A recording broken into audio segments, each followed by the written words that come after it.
Endi bunisi oshib tushdi. Muhammad Sodiq. Nima qildingiz?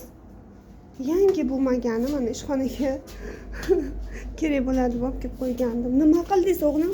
Nima bu? Mana holat. Nima bu? Nima qilganingiz? Menga qarang, yig'ing tezda.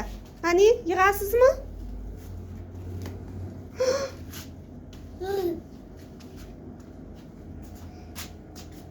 Mana haqiqiy bezori bo'ldi bugun. Juda meni qiynadilar bugun. Ish qildirmaydilar. Bitta ish qilay desam shu holat mana. Nima qilsa bo'ladi bu bolani? Mana bardik hamma joy. Mana supurgilarni olganlar, ish tikaman deb ozgina o'tirgandim. Shu holat mana.